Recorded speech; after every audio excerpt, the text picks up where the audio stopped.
The situation surrounding Cody Bellinger has quickly turned into one of the most fascinating storylines of this offseason, especially when you look at how it directly affects the balance of power in the American League East. The framework of the offer on the table is now clear, and it is not something that can be brushed aside lightly. A 5-year deal worth $160 million, complete with flexibility built in through opt-out clauses, signals that the Yankees believe they have put forward a serious and respectable proposal. From their perspective, the numbers line up with how they currently value Bellinger, and they appear comfortable standing firm rather than pushing beyond what they consider a reasonable limit at an average annual value of $32 million. This contract sits right at the intersection between confidence and caution. It reflects respect for what Bellinger has shown recently, but it also acknowledges the uncertainty that still follows him. There is a strong argument to be made that this is already a generous commitment, especially when you consider the volatility in his career arc over the past several seasons. The Yankees seem prepared to live with the consequences if Bellinger decides to walk away, which tells you a lot about how they are approaching this negotiation. They are not desperate, and they are not willing to let emotion dictate the final number. That is where things become especially interesting for the Toronto Blue Jays, because this is not just about adding a talented player to their roster. Bringing in Cody Bellinger would also mean directly weakening a divisional rival they are guaranteed to see repeatedly throughout the season.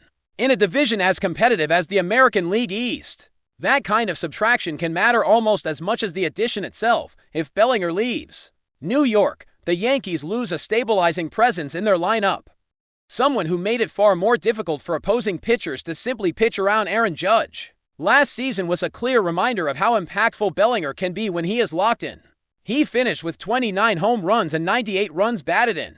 Production that cannot be dismissed, especially given the pressure and expectations that come with playing in New York. While Judge remains the focal point of that offense, Bellinger's presence forced teams to think twice. You cannot just work carefully around one superstar and expect to escape damage. That protection effect is real, and it played a significant role in the Yankees' offensive consistency. If Toronto were to remove that element from the Yankees lineup, it would be a meaningful shift within the division. The question, however, is whether the Blue Jays are willing to match or exceed a long-term commitment of that size, particularly for a player who is approaching 30 years old. This is not a short-term rental scenario. Any team signing Bellinger is betting on him maintaining a high level of production well into his 30s, and that is where hesitation naturally creeps in. When you compare Bellinger to other elite outfield options that have been discussed around the league, the differences become clearer the deeper you dig. On the surface, last season's numbers can make certain players look comparable, but front offices do not operate on surface-level comparisons. Advanced metrics, underlying contact quality, and long-term trends all come into play. That is why some evaluators remain more cautious with Bellinger. Even after a strong year, his past includes stretches where his performance dipped significantly, and those seasons are not easily erased from the conversation. For the Blue Jays specifically, there is also the matter of organizational direction. There has been a clear emphasis on trusting the current group of position players and ensuring they receive consistent opportunities. Adding a high-profile name like Bellinger inevitably takes playing time away from younger contributors the organization believes in. That is not a small consideration, especially when management has openly acknowledged that recent additions already create difficult decisions regarding who plays and who sits. This makes the fit question just as important as the talent evaluation. Toronto has to weigh whether Bellinger meaningfully elevates the roster beyond what they already have, or whether the move would be driven more by a desire to disrupt the Yankees than by internal necessity. While those two motivations can overlap, they do not always align perfectly.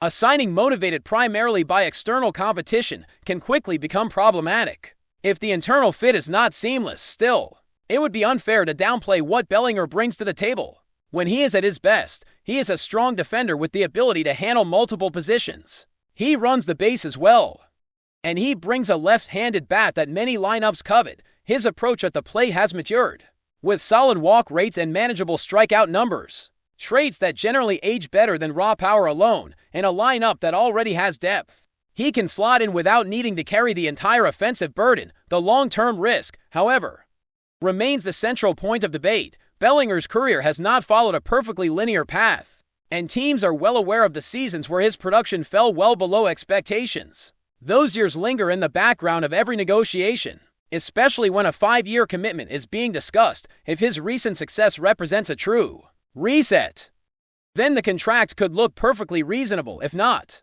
it could quickly become a difficult deal to justify as the years go on. From Toronto's perspective, patience may be just as valuable as aggression. There is a belief within the organization that the core they have assembled is capable of competing, and that belief influences how far they are willing to stretch financially.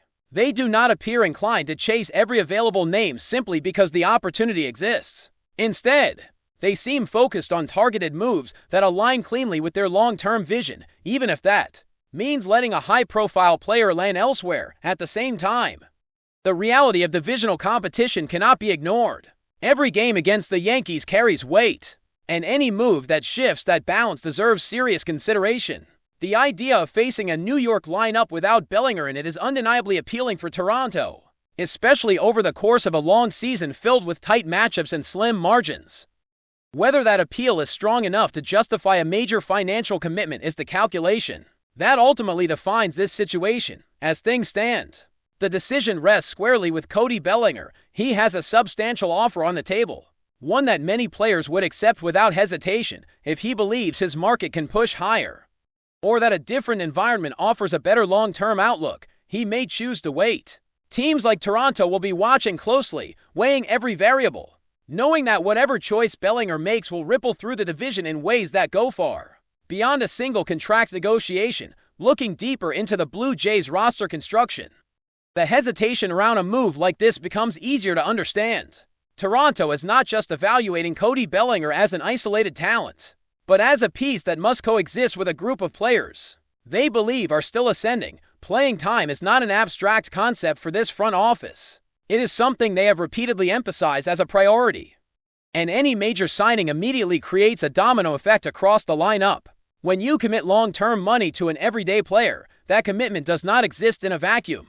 There is also the matter of positional flexibility versus positional congestion. On paper, Bellinger's versatility makes him an easy fit. He can handle center field, slide to a corner, and even fill in at first base when needed. In practice, however, those options still require someone else to move or sit. Toronto has outfielders and hybrid players they want to evaluate over a full season, not just in short bursts. Development stalls quickly when opportunities become inconsistent, and that is something this organization has been cautious about in recent years. Age plays a subtle but critical role in this discussion as well. Bellinger is heading into his 30s, which is not old by baseball standards, but it is the stage where teams become far more selective about length of contract. A 5-year deal means projecting performance into seasons where physical decline often begins to show, even for well-rounded players. While Bellinger's skill set is not built solely on power, there is still risk attached to any long-term guarantee at this age, especially given the uneven stretches earlier in his career. Those down seasons are impossible to ignore. No matter how impressive the most recent year looked, the question teams are asking themselves is whether the last season represents the new normal, or a peak that may be difficult to sustain. If Bellinger had produced at this level consistently for several consecutive years, the conversation would be very different. Instead, front offices are forced to weigh a strong rebound against a track record that includes significant valleys. From a competitive standpoint, Toronto has to ask whether the marginal upgrade justifies the price. Cody Bellinger unquestionably makes most teams better, but the Blue Jays are not operating from a position of desperation. They are not trying to patch a glaring hole with no internal alternatives. Their lineup is already capable of scoring, and their defensive alignment is not in crisis. That context matters when deciding whether to push beyond what another contender is willing to pay. The Yankee stance adds another layer of intrigue. By setting a firm number and showing a willingness to let Bellinger leave, they are effectively daring another team to blink first. If Toronto were to exceed that offer by a modest margin, it raises the question of whether that difference is enough to sway Bellinger away from New York. Players often weigh more than just dollars, considering comfort, competitiveness, and personal preference alongside financial security. At the same time, the presence of a high-profile agent means negotiations are rarely straightforward. There is always the possibility that the asking price climbs beyond what most teams are comfortable with. especially if comparisons are drawn to other recent contracts around the league. That is where Toronto's restraint could become even more pronounced. They have shown in the past that they are willing to walk away rather than chase a deal. That feels misaligned. With their internal valuations, another important angle is the timing of Toronto's competitive window. They are focused on winning now, but they are also conscious of maintaining flexibility for future seasons. Committing a large portion of payroll to a single player can limit options down the road, particularly when extensions, arbitration raises, and pitching investments come into play. A move like this must make sense not only for the upcoming season, but for the broader arc of the roster. Still, it is easy to see why fans and analysts continue to debate this possibility. Bellinger's profile fits many of the qualities teams look for in postseason environments. He has experience, he has performed under pressure, and he brings balance to a lineup with his left-handed bat in tight playoff games. Having multiple players capable of changing the game with one swing or one defensive play can be the difference between advancing and going home. There is also the reality that divisional matchups often define seasons. Facing the Yankees repeatedly without Bellinger in the middle of their order would simplify certain strategic decisions for opposing pitching staffs. That alone has value, even if it does not show up directly in traditional statistics. Over the course of a long schedule, small edges compound, and front offices are acutely aware of that dynamic. Yet, Toronto does not appear inclined to make moves purely out of spite or rivalry. Their recent history suggests a preference for calculated decisions rooted in fit and sustainability. If they truly believed Bellinger was the missing piece, there would likely be stronger signals of urgency. Instead, the noise feels more external than internal, driven by speculation rather than concrete momentum. As this situation continues to unfold, the uncertainty surrounding Bellinger's market remains the defining factor. If his price escalates significantly beyond the current framework, it becomes harder to imagine Toronto stepping in. If the market cools and the terms align more closely with their comfort level, the conversation could shift quickly.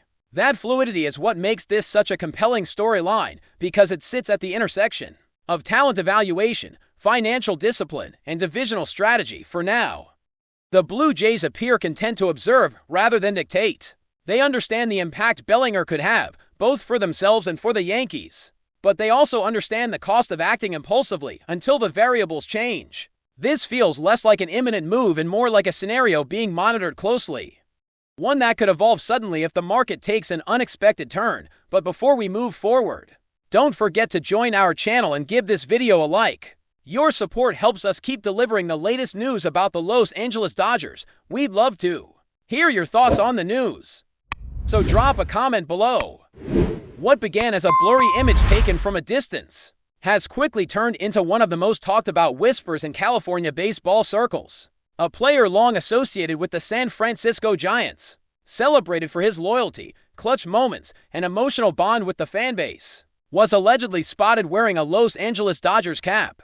In a rivalry where symbols matter as much as statistics, the mere suggestion of such a scene was enough to ignite outrage, disbelief, and endless speculation. The photo, which circulated rapidly across social media, shows a figure strongly resembling the Giants icon, in a casual setting, far from the diamond, with the unmistakable blue cap pulled low. Within minutes, fans were dissecting every pixel, debating angles, shadows, and even the authenticity of the logo. Some insist it is undeniable proof, others argue it could be an old cap, a prank, or even someone who just happens to look similar. Still, doubt has done little to calm the storm. For Giants supporters, the idea cuts deep. This is not just any player, but someone many viewed as a symbol of resistance against the Dodgers' dominance, a face of the rivalry itself. To see that image challenge has sparked words like betrayal and sacrilege. Even if no explanation has surfaced, more measured voices suggest caution, reminding everyone that athletes have private lives and personal histories that rarely fit neatly into team colors. Behind the scenes, league insiders quietly wonder if this moment hints at something more. Could it be a harmless coincidence, a marketing stunt, or an early sign of shifting allegiances? Or is it simply a reminder of how thin the line is between myth and reality in modern sports culture? Until the player addresses the situation, the cap remains more powerful than any statement. In a rivalry built on decades of tension, one accessory has been enough to shake loyalties and dominate conversations. proving once again that in baseball, nothing fuels drama quite like uncertainty. That's all for this update. If you enjoyed the video and want to stay up to date with exclusive news about the Los Angeles Dodgers, be sure to subscribe to our channel and hit that like button. We always appreciate your comments and feedback. See you in the next video.